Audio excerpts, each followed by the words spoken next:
Hello, everyone. My name is Nicole Gregg, and I am a student in the Assessment and Measurement doctoral program. Today, I'm presenting on a project that my co-author and advisor, Dr. Brian Leventhal, and I have worked on that we title Rating Scale Issues, Investigating the Stability of Extreme Response Style. For the past 2 years, I've been doing research on rating scales, specifically involving the investigation of decision-making processes when people are given response scales. Consider this question with a response scale you are most likely familiar.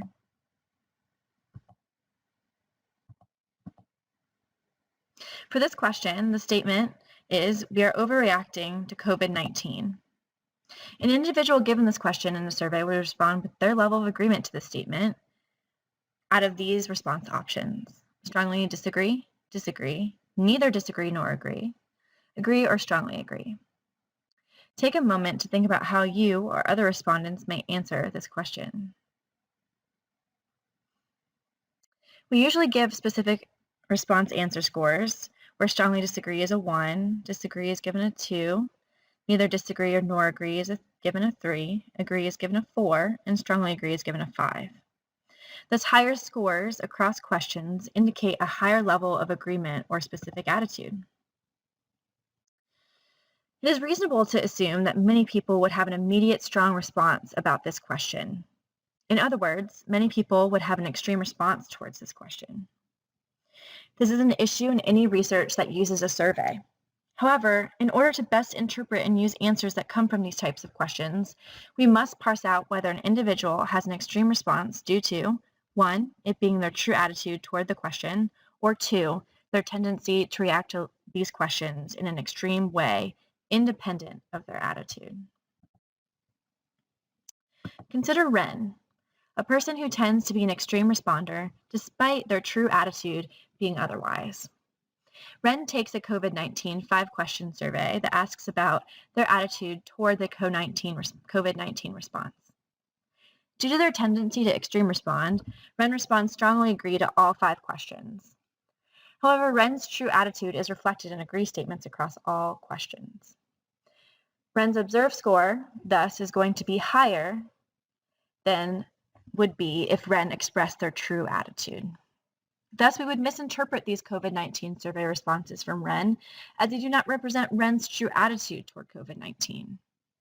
This is a common problem when administering any survey with these questions, and thus there is a whole area of research dedicated to mitigating the effects of responses that contribute to misinterpretation of attitudes, specifically based on extreme responses. Researchers have proposed to investigate the decision-making process of a respondent behavior as a way to mitigate these extreme response effects in order to best interpret and use survey data from liquor items. Let's consider a subconscious, hypothesized decision-making process a respondent may go through when receiving a survey question. The first decision a respondent would make is whether they have an opinion or not. For example, when a respondent is given this question, we are overreacting to COVID-19, they would first decide, 1, do I not have an opinion? Or 2, do I have an opinion?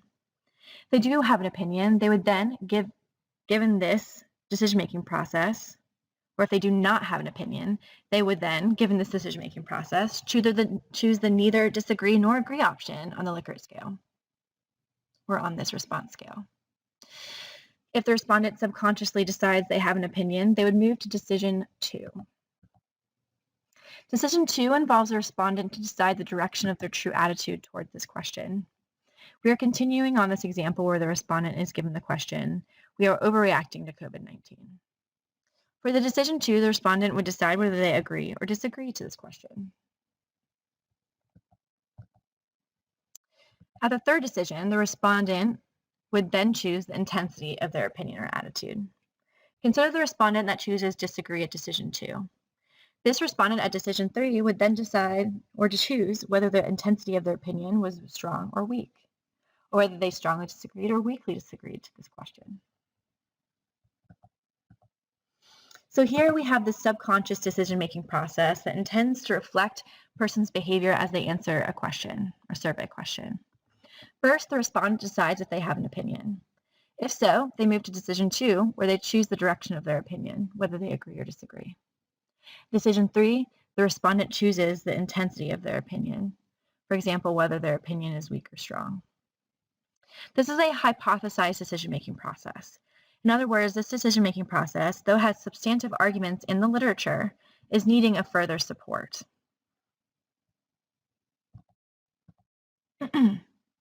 This is one of the goals of my current research, to provide support for the decision-making processes of respondents as they answer attitudinal or opinion questions on surveys. In order to validate this decision-making process, we can apply mathematical models that assume a particular hypothesized decision-making process and evaluate how well these models reflect answers we observe from survey questions. If a mathematical model adequately captures what is going on in observed responses, then there is some evidence to support that hypothesized decision-making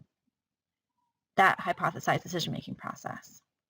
We can also compare competing mathematical models that have different hypothesized decision-making processes in order to see which hypothesized decision-making process best aligns with the responses we observe. Graphics are a useful tool to investigate how well a mathematical model aligns with responses we observe. So consider this graphic. This graphic has two pieces of information. One, information related to a mathematical model that represents a hypothesized decision-making process. And two, information related to the observed responses. Here, I wanted to show how well the hypothesized decision-making process elicited by the mathematical model captured extreme responses I observed in my data. The red line is the average extreme response that I observe in my data, and the gray bars indicate the predicted extreme response average scores based on my hypothesized decision-making process. Each mathematical model has some amount of error when trying to capture what is going on in the data, and therefore we have plausible values indicating extreme response behavior, which is represented by gray bars. Higher bars provide context as to the amount of extreme responses that is most likely given the data. And given that the red line, or the data, which is represented by the red line, is in the middle of my model's predicted extreme response scores, where there are gray bars are the highest, I would conclude that this model corresponds to a particular decision-making process that captures the extreme responses I observed, meaning my mathematical model is capturing what is going on in my observed data.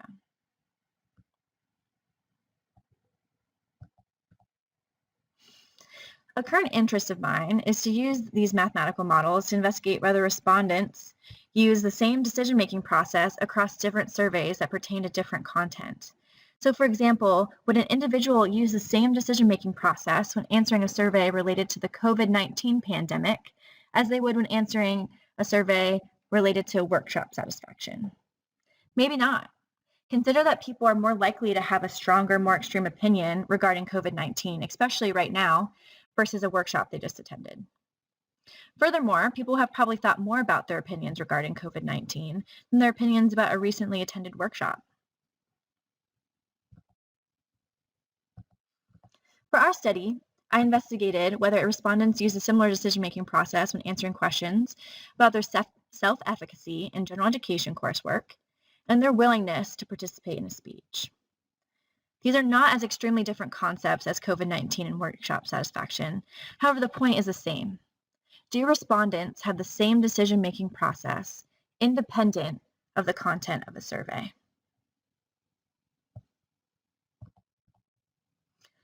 If respondents use the same decision-making process for both self-efficacy and willingness subscales, we would expect that the same mathematical model that represents the decision response process will adequately represent observed responses for both surveys.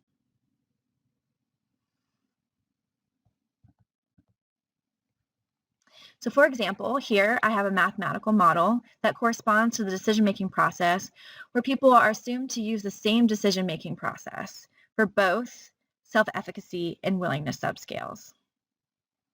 The red line is the average extreme response that I observe in my data. And the gray bars indicate the predicted average extreme response scores based off of this hypothesized decision-making process, which again assumes that this decision-making process is the same for self-efficacy and willingness subscales. The location of the red line, or my observed results, in reference to the gray bars, is an indication of how well a model assuming a specific decision-making process represents observed data. Ideally, we want the red line to fall where the gray bars are highest, indicating that the most likely predicted value from the model aligns with what we'd observed. As we see here, this is not the case. The observed data represented by the red line is near the edge of the predicted values from the mathematical model. Thus, people are not using the same decision-making process for both the self-efficacy and willingness subscales. Now consider this graphic, which pertains to a different decision-making process.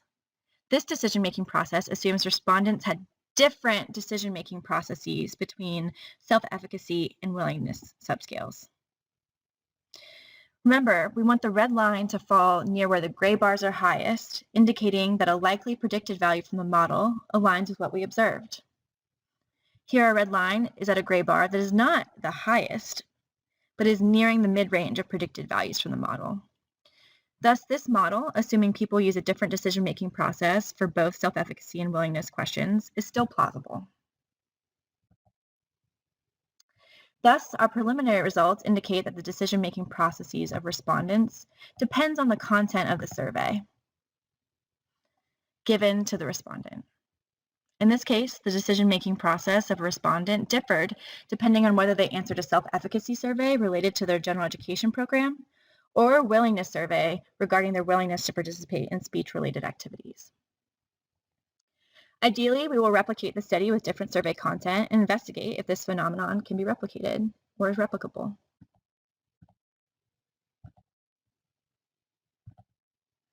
In summary, we see survey research everywhere, in government, social sciences like psychology, marketing and business, health and education fields. Survey research across these different fields are used for some purpose, whether it is for resource allocation in education or health interventions or social science theory building. However, in order to accurately use results from surveys, we must understand the appropriate interpretation of survey responses. This project brought to light that survey responses may not come from the same type of decision-making processes, depending on the content of the survey. In other words, respondents achieve answers to survey questions in different ways depending on the content of the survey. Thus, response tendencies are not consistent across surveys, and thus when interpreting scores from these surveys, this must be taken into account. In order to best understand the responses of individuals from surveys like this, we must further investigate how respondents are getting to their responses. Then, can we fully understand the meaning of survey responses, and thus appropriately interpret and use these responses.